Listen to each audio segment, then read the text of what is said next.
Okay, thank you, Joanna. Good morning. Thank you so much for coming, and I hope this finds you well. So this morning we're looking at the topic of sleep, how to maximize your sleep, how to help your employees get better sleep, and try and understand a little bit of why our sleep has changed during the pandemic. Now, this is my first webinar, so I'm going to try and share my screen. So if I suddenly get cut off, then I do apologise, but we'll give it a go and see what happens.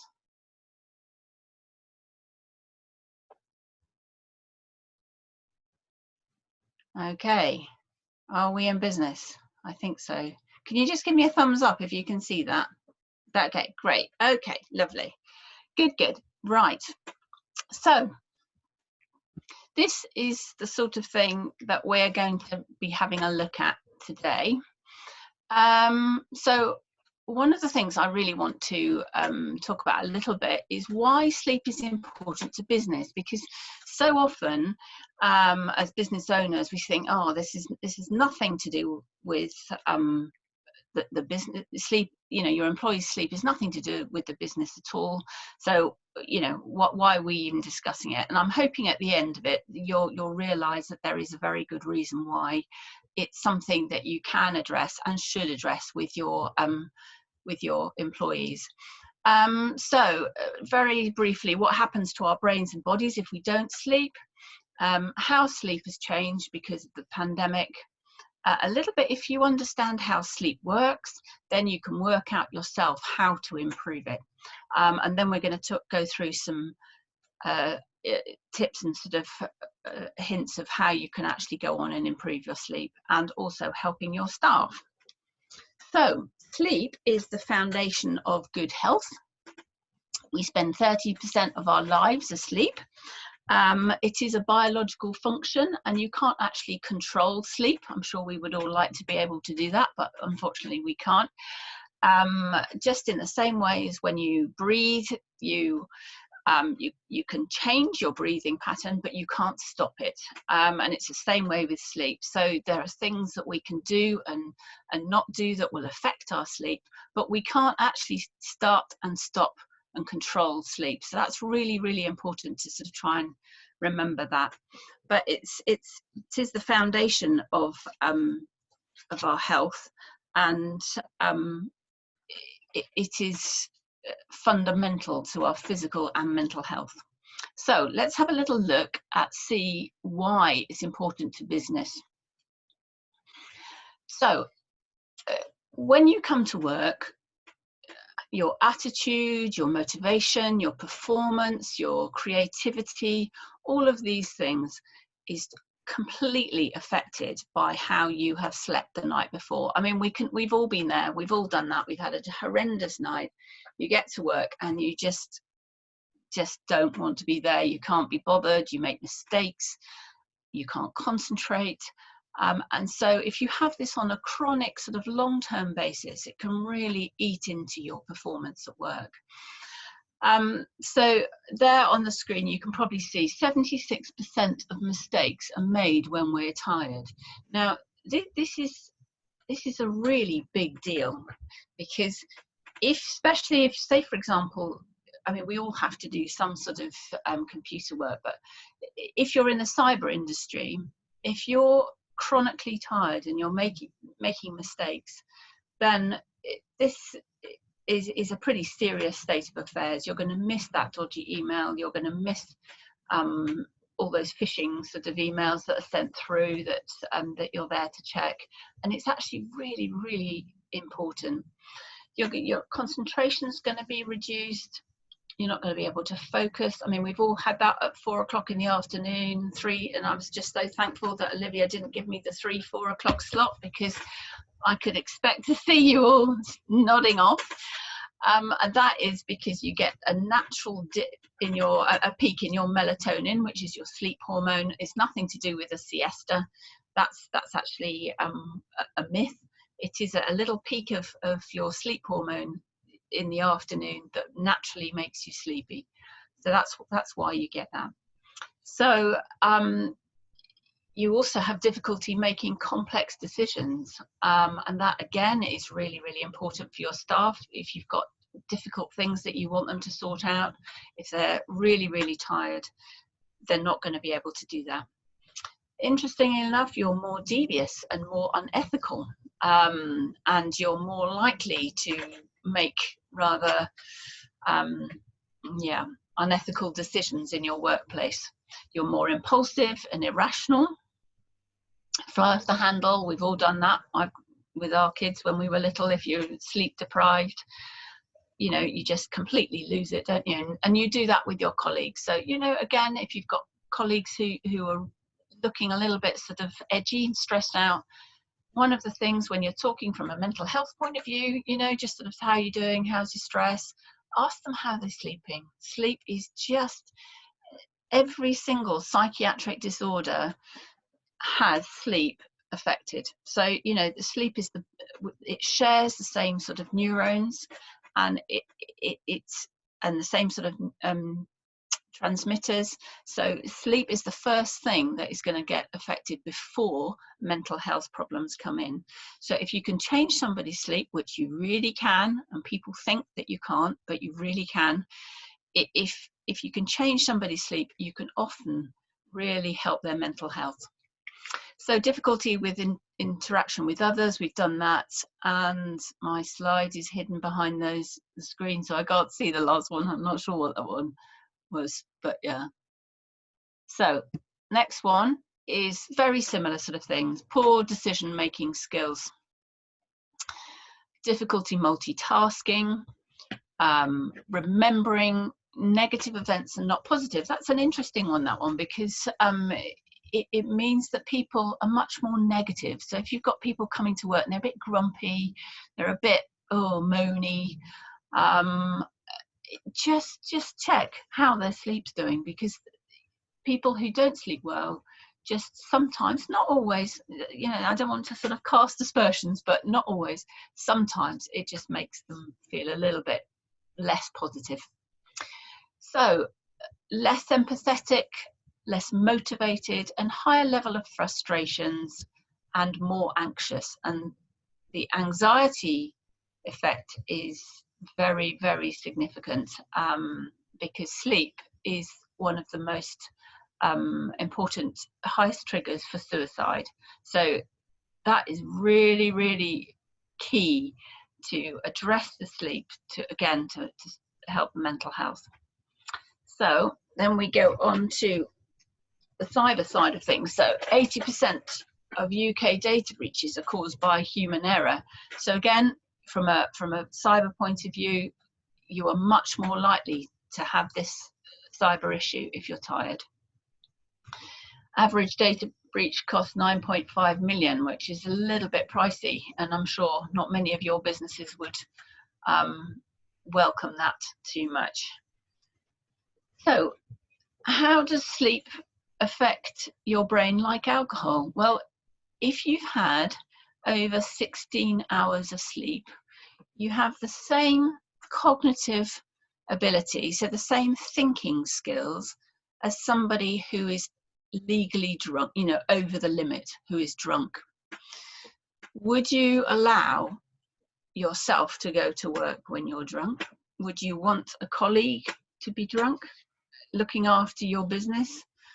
Would you allow anybody who's drunk driving any of your vehicles or using any of your equipment? So just do bear that in mind.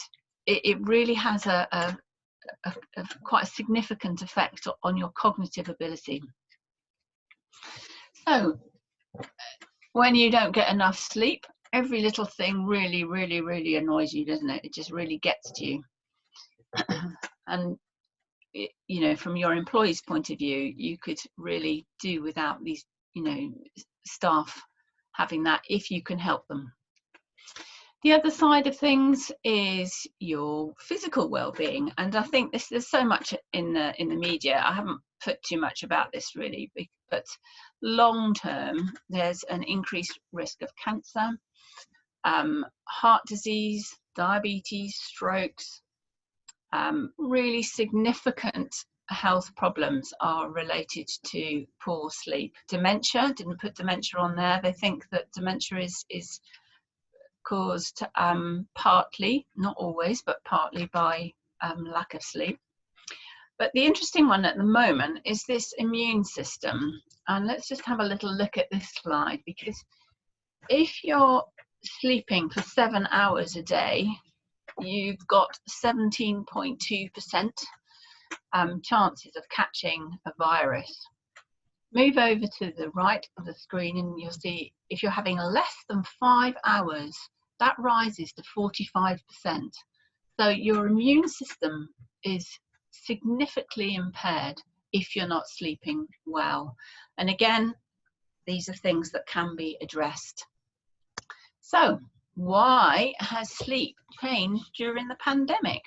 Well, just in the same way as our daytime routine has changed, so our night will change. Basically, our days mirror our nights, and so we can't expect to sleep in the same way. And I'll explain now the reason for that. So there are 3 systems that help us to get to sleep. This is the sleep drive, so that's how tired you are. Your body clock, which is the timing of your sleep. Now, some people are night owls and they like to go to bed later. Some people are morning lark and they like to get up earlier. And that will have changed. And Olivia and I were just talking before this started about how we are all, the timing of when we're waking has changed, because we don't have to get up necessarily. It depends. I mean, if you're a key worker, then that may not be true, and you do need to get up at the same time. But if you're working from home and your hours are a bit more flexible, then you may not necessarily need to get up. And the third one is our behaviour. So that means a little bit more about our anxiety. And the next slide, this slide, is a bit of a complicated, busy slide, but it just shows how the pandemic has changed each of those systems. Every single one of those systems is different. Let's look at sleep drive to start with. Now, I've got a little bit of a bit of a visual aid here. I don't know if you can see this. This is my Blue Peter style presentation. Can you see this? If you look in there, yeah, you're okay with that. Okay. So if you imagine the blown up balloon as your exhausted, tired, end of the day sort of body. This is halfway through, okay? And that's you in the morning, but I'm sure you look much better than that, an unblown up balloon first thing in the morning. Basically, if you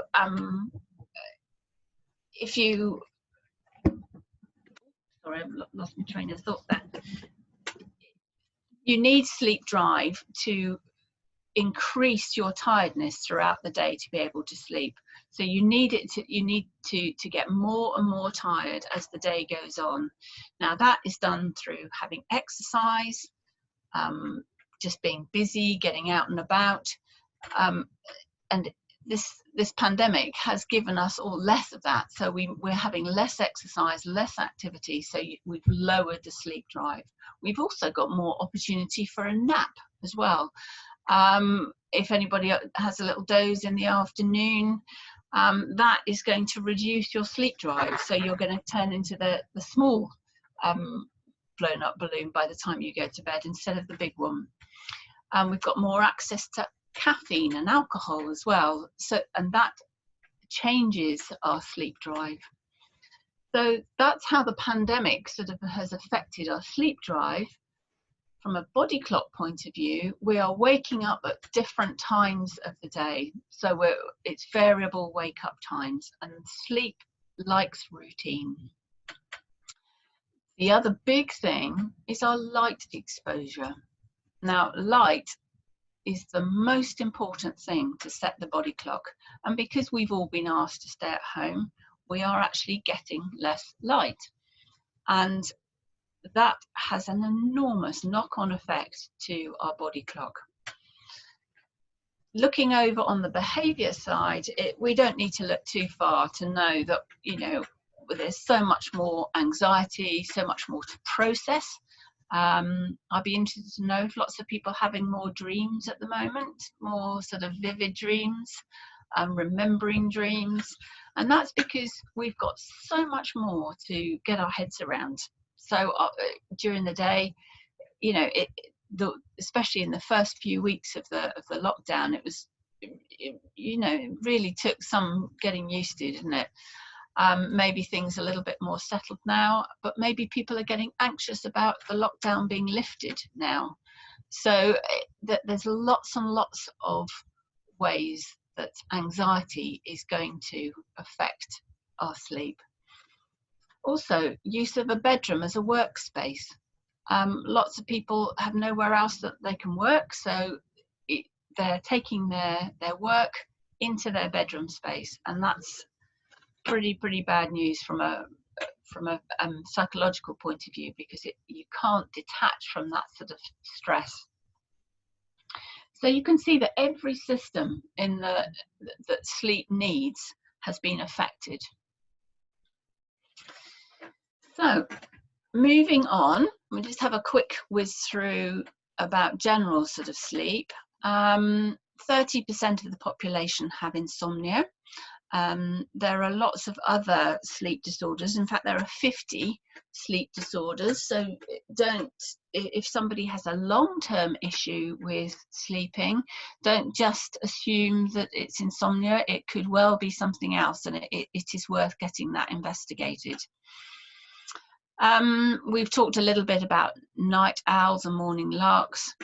And just remember that fatigue is different to insomnia. Insomnia is much more tired and wired. So people who cannot sleep, regardless of that they would like to, they just can't. But fatigue is often to do with lack of exercise or some other physical health problem. Diabetes, MS, obstructive sleep apnea. Lots and lots of different reasons why you might be fatigued. Okay, so at the moment, not everyone's sleep is actually worse. Some people are probably sleeping better. And these are going to be our night owls and our teenagers. I don't know if anybody's got teenagers that are going to bed much later, but they're actually sleeping in much later. Now this is normal. This is how they should be, and I'll be really interested to know whether they are actually learning better, because our poor old teenagers and our night owls are sleep deprived normally, because they normally have to get up to fit into societal norms of working times, and actually they should be asleep. They should be sleeping in till 10, 11 in the day, because that is their natural chronotype. When you're looking at planning and supporting staff with work hours, with shift hours, give this one a thought, because if you can adjust their work times to come in, if you've got if you've got night owls, which you will have for sure in a team, they actually work much better in the evenings. They're much more productive. So if you can facilitate them working later and coming in later, they are going to be much more, that their performance is going to be increased, and they're actually going to be much better at fulfilling their tasks. If you try and get them in early, as you can see in this photograph on the screen here, this poor guy is looking pretty rough, and he is actually sleep deprived because he's had to get out of bed to fit in with work times. So that might be something to consider when, in those dreamy days when we all get back into the office, if that ever happens, I hope. Okay, so let's talk about how you carry on improving your sleep. First thing is Don't worry about sleep. This is really, really important. You will sleep because your body, it is a biological need, and the more anxious you get, the more adrenaline is going to be produced, the more cortisol, which is your stress hormone, is going to be produced, and the less chance you have to actually get to sleep. So worrying is really, really counterproductive. We'll talk a bit more about that in a minute. Just also be aware that it is actually normal to wake up. And well, let's look at the next slide. If you have a look at this graph, you'll see on the top, at the top of the graph, there's some little sort of peaks. Well, this shows that that you normally wake between 4 or 5 times every night. And not everybody is aware of that, and so they wake up in the middle of the night and think, oh my goodness, I'm awake, oh gosh, oh no, here we go. And once you've started that, here we go, oh no, oh, that adrenaline surge comes back in, the cortisol comes back in, and you're going to have much more trouble getting to sleep. If you can remember this and think, okay, yeah, I'm awake, that's fine, not to worry, this is one of my natural wakings. You relax, you just lie there, you're much, much more likely to get back to sleep. The other thing that I just want to quickly talk about on this chart is the different shapes and the peaks and the troughs.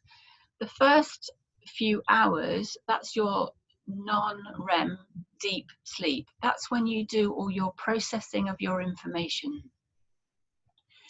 So you go into a really, really deep sleep, and your physical body is restored. Every single cell is affected at that point. As you go through the night and the chart moves over to the right, that's when, see the red marks at the top? That's when you do your emotional regulation. So that's when you do your, if you've learnt something, that's when the save button effectively is being clicked, because you need to sleep before and after learning so that you can remember it. But if you look towards the to the right of the graph with these big red sort of chunks at the top, if you're missing out on your dream sleep, you're missing out on your time to emotionally regulate yourself. So you are going to be more anxious. And this is what they think is happening with some teenagers, is that because we are depriving them of their dream sleep, they are much more likely to be anxious. And I'd be very interested to know, with this pandemic time, if they're being able to catch up with that, whether their anxiety is actually lower. It will be a fascinating bit of research to do. Somebody's doing that in America, in Australia, I think, at the moment. So that will be good to watch. So that's one of the reasons why our sleep has changed in the pandemic time, is because we are dreaming so much more. And I don't know about you, but my mood has certainly been fluctuating all over the place, and sometimes it's absolutely fine, and then sometimes it's just I could cry at Dumbo, you know. It's just sort of it's so sort of variable, and that is why is because our emotional regulation is very different at the moment. So how do we help ourselves get better sleep? This is where you will switch off and think, stuff that, I'm going for a cup of coffee. Waking at the same time every day, I'm afraid this is actually really, really key to strong sleep drive. If you wake at the same time, you've got a much greater chance of getting really, really tired. Remember our blown up balloon, you want to get really, really tired during the day. If you have a lie-in, that's where from our balloon analogy, that's where you end up having a smaller sleep drive. So waking up at the same time every day is actually really key. Boring, but key. Light. This is the most important trigger for sleep. If you remember anything at all from this talk, please remember this. Light is the key to your circadian clock. It's just very, very similar to an electric switch. So you want the light to switch off your sleep hormone, and at night the darkness will switch it back on. Now, if you don't get that light, it's just like a dimmer switch. So it's neither on or off, and you just feel pretty sort of lethargic, unenergetic, etc., etc. And that's why on a cloudy day our mood is really sort of subdued, is because we're on the dimmer switch basically. And that's also why on a sunny day our mood is lifted, because we think, oh yeah, okay, you know, you feel much better because your sleep hormone is completely switched off. Really, really key. Light in the workplace. If you've got sleepy people in the workplace when you get back to work, consider using a daylight lamp. Consider whether you've got blinds down. Consider the lighting in your office. Open your blinds. Let the light in. That will keep your staff awake. Let them go outside just for a short break. You know, give them a little burst if they're sort of feeling a bit droopy and they're reaching for more coffee. Say, instead of reaching for a coffee, just pop outside and just get a bit of light. It makes all the difference. So, and again at night, switching off your screens an hour before you go to bed. This is for lots of different reasons. The main one being light, because you've got 3,000 lux, sort of, which is the amount, the measurement of light. The sun is 100,000 lux, and a dark room is about 200 lux. So, but a mobile phone emits 3,000 lux. So you've got that right in the front of your eyes just before you go to sleep. The switching off your phone is actually, or any screen, is really important. Also, from an anxiety point of view at the moment, so much COVID-19 stuff on the media, especially to start with, it was overwhelming. So try and distance yourself from that. Don't watch the news, etc. Doesn't do us any good. So at the moment, increase your sleep drive. So increase the amount of energy that you're using, and that's done by exercise. If we don't need sleep, we're just not going to get it. You know, your body's not very sympathetic. If you don't need it, you won't have it. It's pretty sort of straightforward, really. So if you do need it, you know, make yourself tired, and that can be done just, well, Joe Wicks on in the morning for the kids exercise is quite fun, but there's so much stuff online, isn't there, now? So napping. Ooh, this is a bit of a controversial one, really. It's so tempting, but it's just like eating a donut, really, before a big meal. If you want to ruin your appetite, you have a couple of packets of crisps at McDonald's and a couple of donuts just before a big meal, and surprise, surprise, you don't feel particularly hungry. Same with napping. If you have a 3-hour afternoon nap, your sleep drive is going to be significantly reduced. So your sleep drive is going to go back to your tiny little balloon. If you can sleep well, then go for it. 20 minutes before 3 o'clock and you'll increase your focus by 35%. So it can really be helpful, and certainly in the workplace, if you the sleep pods that are coming in now, and they're actually encouraging people to nap at work, and that really can increase your concentration and increase your focus.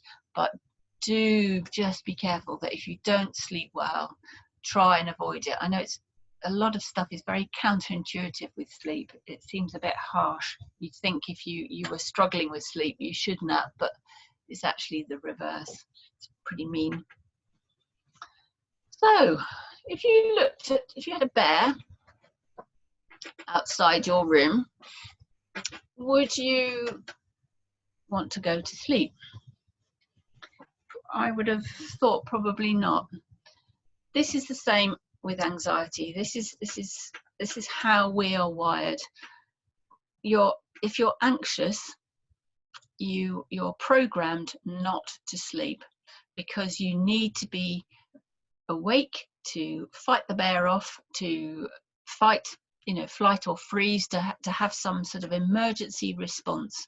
So if you're very, very anxious, this is why you're not going to sleep. Now, if you wind down, you've still got your bear there. We can't, there's so much of stuff that we can't actually change. We can't reduce the risk of COVID infections. We can't, there's so much out of our control, but it's how we look at it. It's what we do that makes all the difference before we go into the bedroom. So put your day to bed, put your mind to bed before you put your body to bed. Do that downstairs. Don't do it upstairs in your bedroom. Do it downstairs. Really think things through, write them down, write lists, but get rid of that anxiety. Change that bear, because once that bear comes into your bedroom, it is hellishly difficult to actually get to sleep. Hellishly difficult. If in the night that bear comes back in, if he comes back in during the night, get up, walk out of the room. Don't stay in bed with a bear. It doesn't end well.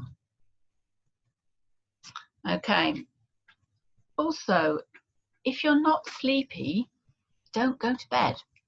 We do have this slightly sort of odd thing, and I don't know if other countries do it, but you think, oh gosh, it's 10:30, it's bedtime. If you're not tired, don't go to bed. And your partner might be, or whoever, if you share a bed with anyone, that they may feel sleepy, and that they may think, oh come on, it's bedtime, I want you to come to bed. But actually, if you're not sleepy, don't go to bed, because you're not going to sleep. You're just going to do what this guy is doing here, and lie wide awake and be talking to your bear. If you need to work in your bedroom, and this is something to talk to colleagues about, if you're talking about sleep, cover or tidy away those work-related things, because we're all sitting on our beds doing our work, and our brains are so good at associating with things. If I was to show you a glass, for example, here we have a glass, what would you think of? And this is where a webinar gets a bit tricky, because there isn't much audience interaction, but ordinarily you would think of a drink. If I showed you a picture of a pine tree covered with lights, you would think of Christmas. They're just two examples of how clever our brains are at immediately associating and linking things. Now, if you are working in your bedroom, very quickly your mind thinks, oh, right, I'm in the bedroom.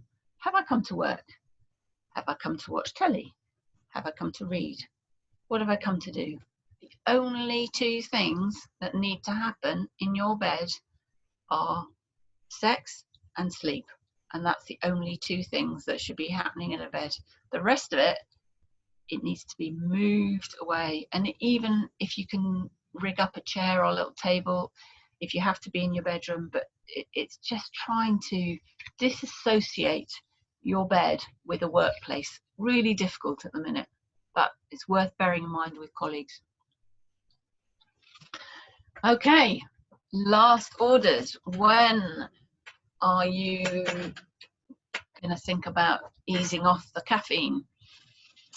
Caffeine, and that we normally do in a in a session. We would normally do sort of, these are all quizzes, so it's a bit more interactive. But so I'm sorry if it's a bit preachy, but caffeine has got a 6 to 8 hour half life, so that it takes 6 to 8 hours for half of the amount of caffeine to get through your body.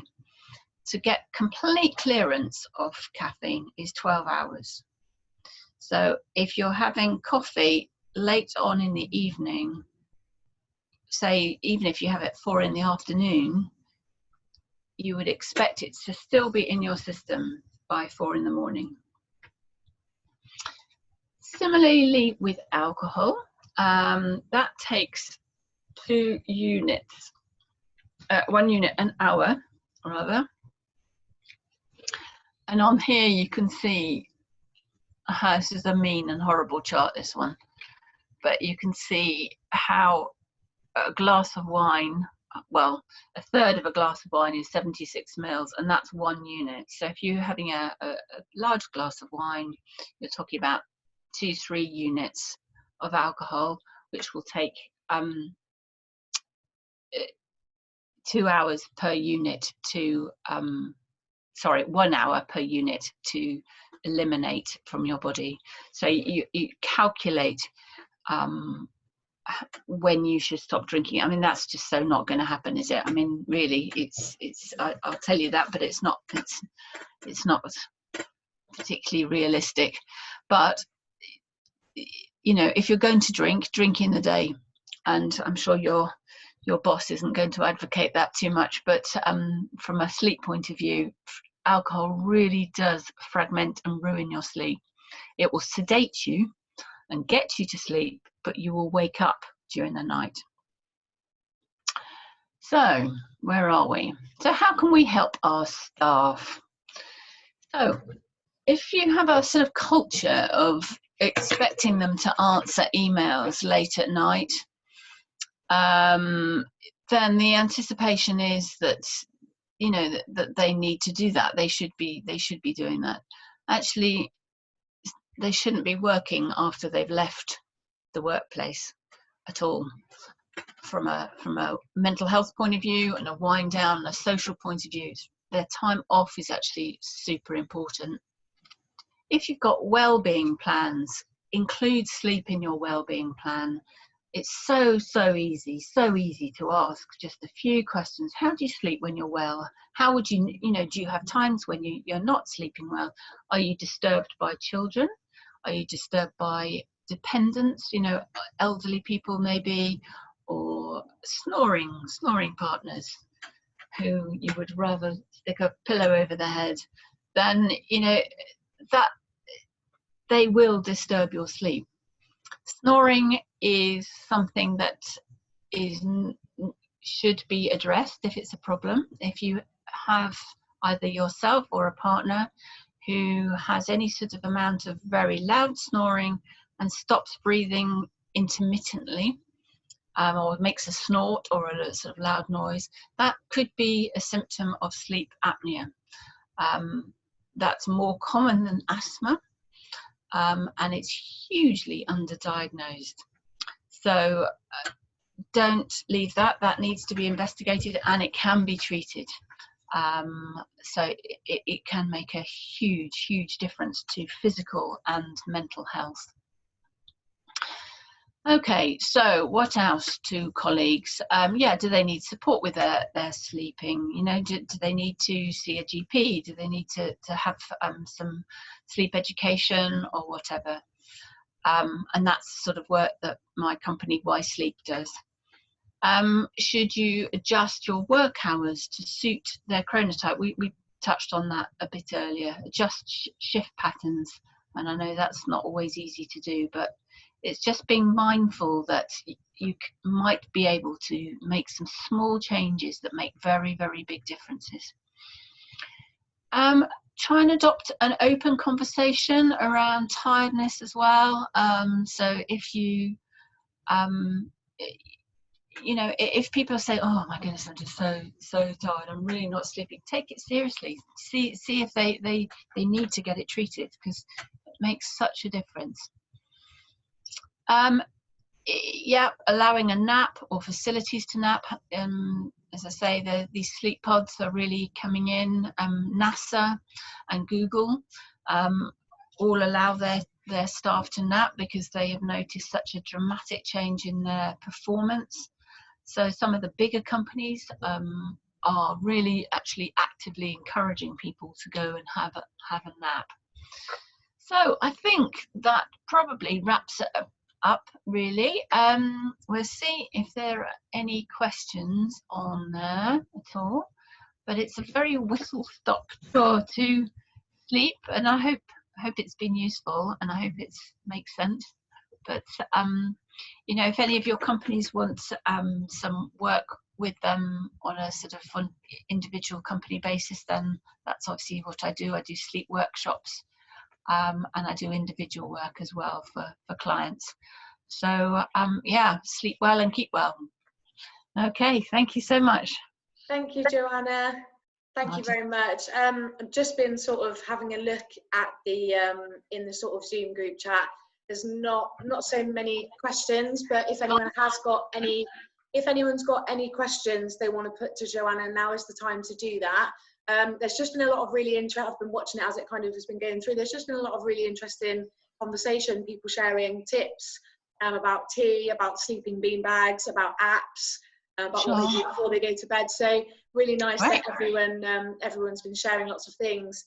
Alison has just said that she's got a question, so I'll just leave her a minute to type that out. Does anyone else have any other questions? Well, we've got 10 more minutes or so.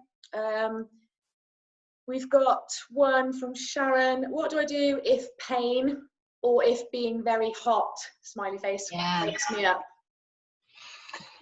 Yeah, both of those things are obviously going to definitely wake you. Temperature, I didn't talk at all about temperature, but that is one of the triggers to waking. Basically, it is trying to have layers on your bed so that you can just, you know, keep as cool as you possibly can. So don't have a thick duvet, just have really sort of thin, a thin duvet, thin nightwear, have the window open, have a fan, maybe just try as much as you can to keep your temperature down, because that is a trigger to waking you up. Pain as well. Again, pain is one of the biggest causes of a sleep disturbance. I mean, it's sort of investigating the root cause of that. Maybe having painkillers by your bed. It all sounds very sort of patronizing, I'm sure, but pain is a big thing for sleep, and also being aware that in the olden days they would sleep in two parts of the night. So they would have the first part, then they'd wake up, they'd go and do some jobs, and then they come back and go to bed, and that's a biphasic sleep pattern. If you wake up and you have got pain, get up, and that is absolutely fine, and you can adopt this biphasic sleep pattern, and then just think, okay, I'm not going to sleep now, I'm just going to wait, and I'm going to get, you know, this pain under control a bit, and then I'll go back later.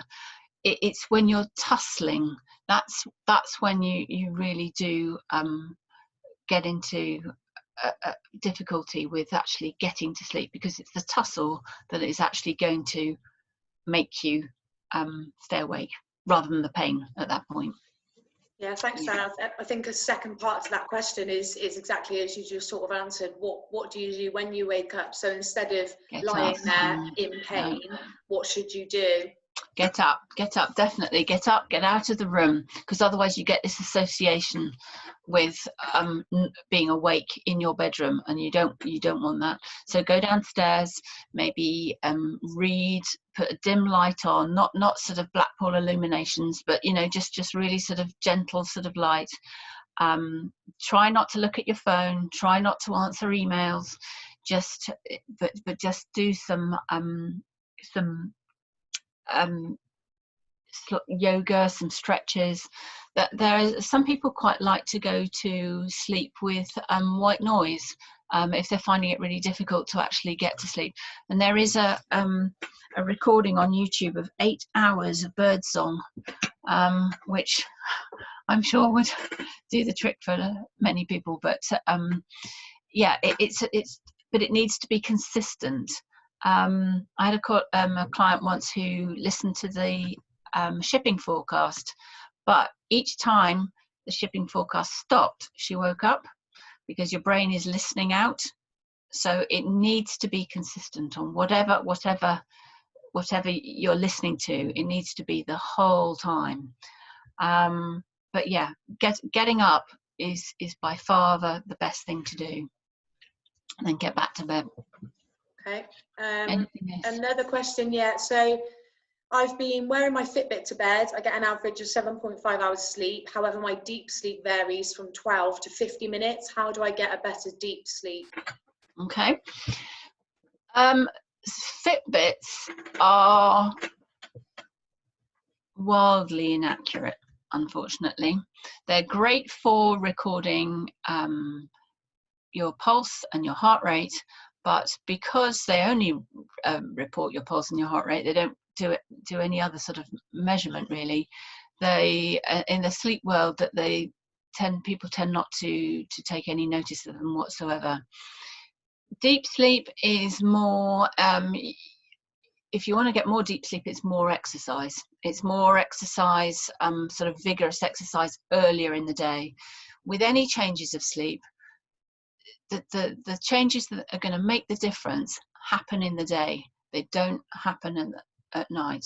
So you can, yeah, sleep starts in the morning, you know, and so it's changing sort of routine, but increasing your deep sleep is done by sort of more sort of exercise, but again in the morning.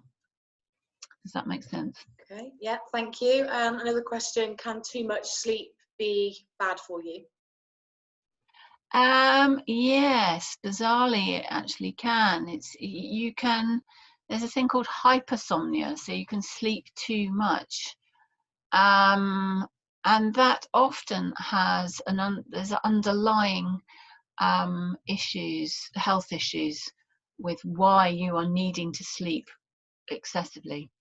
And that is worth having a little look into. So yeah, the answer to that is yes, you can actually sleep too long. Too little sleep and too much sleep sort of is not a great thing. Okay, no more questions in the group chat that I can see, unless anybody's got anything else they want to talk to Joanna about.